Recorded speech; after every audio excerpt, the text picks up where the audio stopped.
All right, welcome back, guys. I am pumped up for this review. I did not feel well at all tonight, but this game really hyped me up. Such a fun game. Back to back for Ottawa, coming off the win against Toronto last night. So let's get into it. Aaron Frankel starting for Boston and net. And then this is actually going to be the first game for Germany's Sandra Abstreiter. I hope I'm saying that all right. For the second half of the back-to-back, Mashmeyer playing last night, getting the win. So we'll see how she does in her first start. And then it's the homecoming for Jamie Lee Rattray in Ottawa. Excited for her. She's one of my favorites. I'll talk about that throughout the game. That's her Pee Wee coach in the stands. So here we go. First period. Grant Mentes goes down the wing, gets a chance early, fought off by Frankel, and then Mrazova is going to get called for hitting. I mean, Brandt clearly has the puck. I don't agree with this call at all. That's just a hard check, which has been allowed all season as Mrazova uses her body to win the puck for her. We've seen that in every game so far, so I don't know why this gets called. The call is roughing. You can let me know what you thought. Nonetheless, Boston goes to the power play, and just 14 seconds in, Keller to Mueller rips this through all the traffic, so that's her first. Multiple players in the lane, so this is a really smart shot by Mueller to recognize that and sneak this through. It doesn't need to be the hardest shot in the world, just needs to be on net when you have that kind of traffic. As we've expected, she's been a star for Boston. She already had 5 assists this year. That's her first goal. And just watch in front of the net. This is such a terrific job by Hannah Brandt to make it just nearly impossible for Abstreiter to be able to pick that up. So she's not on the score sheet, but that goal goes in because of her and that screen in front. This is new territory for Ottawa. They've never given up the first goal this season, so we'll see how they respond. They do come back with that hard, strong forecheck that we've seen all season. Jinsey Rose steps up to keep this in, and I think she's looked outstanding for Ottawa. She was actually the pick that they used in the third round where they didn't draft the hometown girl, Jamie Lee Rattray, who Boston took, but I think she's looked really good for them, so maybe a smart pick for them. Some shots for Boston, but I think Abstreiter in her first start here has had really sound positioning and can just see how well she cuts off the angle on that shot. So good job by her in her first ever start. But then it's a 2-on-1, and it's two of my favorites. Sophie Shirley of Saskatoon waits out the defender and slides this over to one of my all-time favorites, Jamie Lee Rattray. I was so excited for this goal. This is her homecoming here in Ottawa. There's so many signs up all around the rink. They just love her. So do I.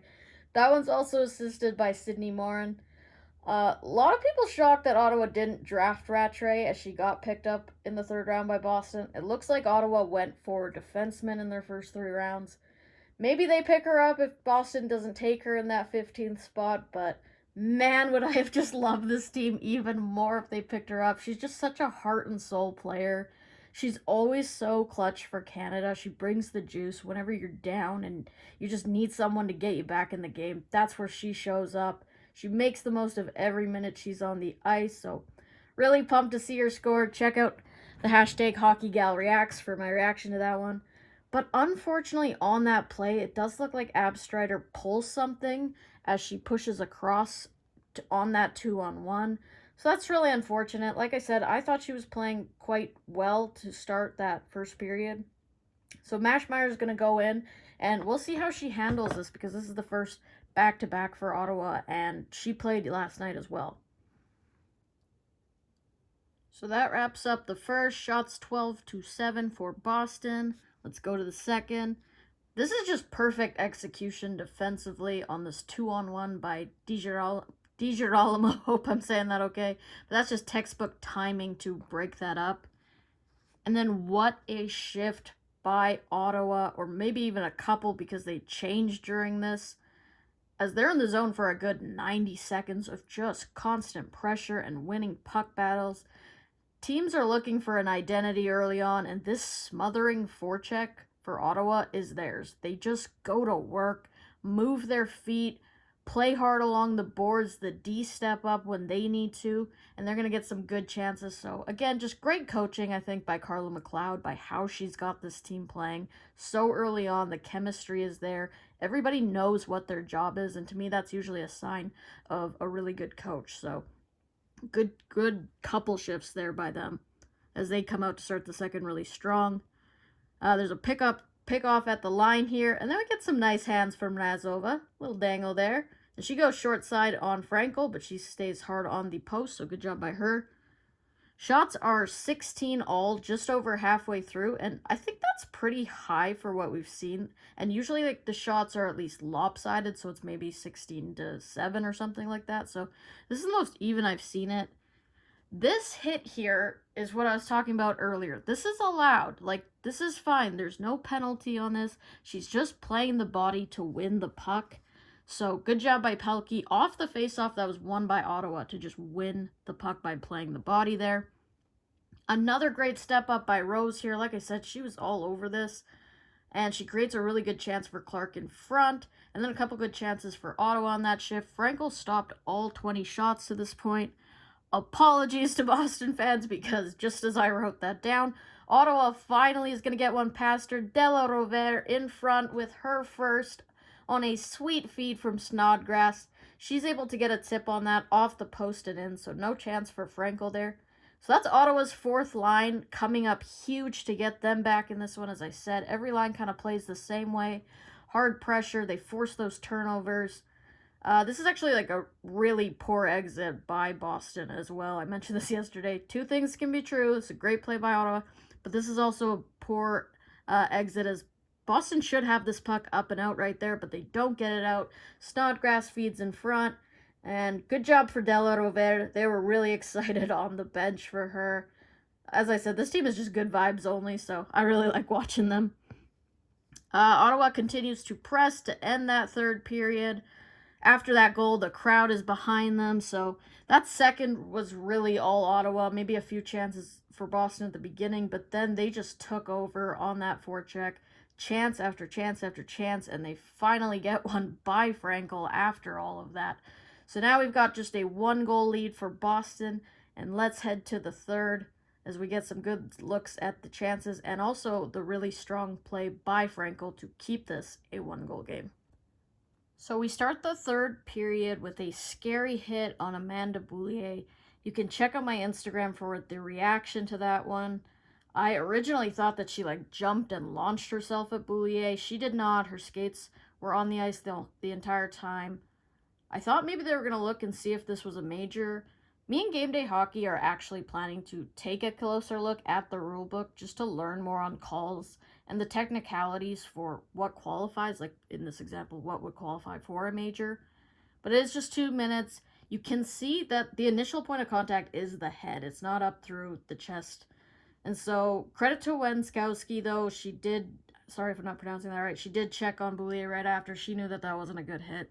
So, huge opportunity for Ottawa on the power play. They get some hard shots to start that off. They're getting good chances. Just over a minute into that power play. They're going to get back to the point, and it's Lexi Agia with the equalizer. Assists go to Jenner and Boulier. That's goals in 3 straight now for Agia. What an impact she's had.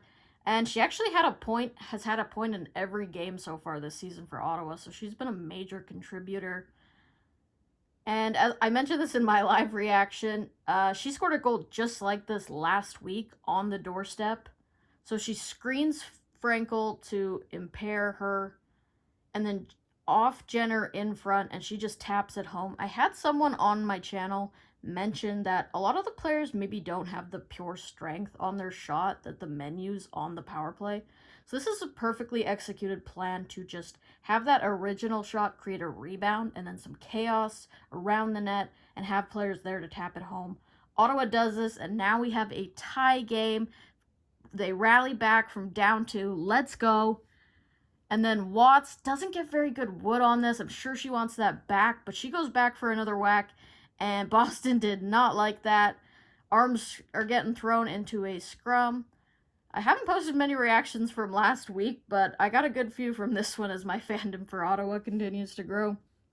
So we get a 4-on-4 from that. Thought that maybe there should have been an interference right there. She didn't have the puck, but that might be my Ottawa bias starting to show. So more chances for Ottawa, but Frankel has been so good in this one, just solid. And then Mashmar at the other end, shutting down some good chances for Boston. She also looked very strong in this. And then this is a great play by Watt. She's going to steal this puck. And then she finds Hughes, who drives the net, but she's denied by Frankel as the goaltenders begin to really stand out in the third as both teams press for that go-ahead goal. Watts here just perfectly zips that pass down to Hughes. What a play by her. Those two very young players for Ottawa. Really fun to watch. You can see the skill from those young forwards. And I didn't catch this, actually. Here is a good shot for Ottawa. The announcer said this. But Sophie Shirley's going to get this puck. And this is actually Hughes back, as I just mentioned her. She's back defensively. And she makes a great play on Shirley to turn this puck over. I actually thought this was a defenseman because of how well she played it. Usually a forward isn't as good at those kind of plays, but she did that really well. And then just under a minute left to go, a bad giveaway by Ottawa. Mueller picks it off. Marvin in front, over to Shopsel for the game winner. Just absolute heartbreak. I was so crushed. I thought this one was going to overtime. We're not going to get that. This is going to be your final score. It's 3-2. I felt like Ottawa was really dominating for the last 40 minutes. But that one turnover is going to cost them. That's been a big thing, I think, in the PWHL, is just cleaning up those turnovers. Ottawa really hasn't done this all year, so this was a big shock to see them not get that puck out. Oh, man, so disappointed as an Ottawa fan.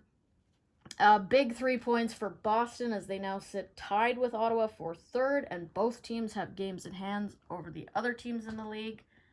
So, final thoughts. I was really disappointed with the end of that game until they end up showing this interview with Jamie Lee Rattray post-game. Knowing she got the win in her hometown is pretty special. And hey, maybe Ottawa will regret not taking her. I know I'm definitely upset they didn't.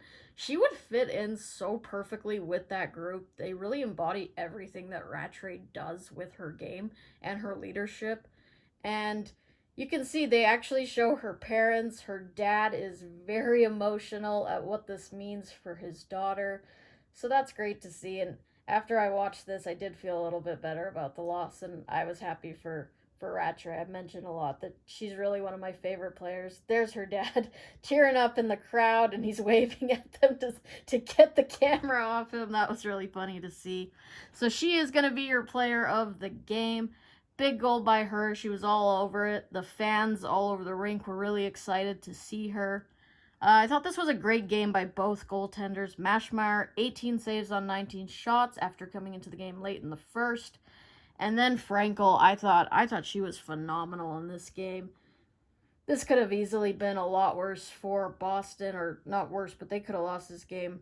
And I said, sorry, she could have easily been the player of the game. She had 37 saves and a lot of high-danger chances. She really held Ottawa when they were all over Boston. So that's going to do it. The review for Montreal, Minnesota won't be up till a lot later, so I'll see you for that. Hope you enjoyed this one. Beat up. Peace out.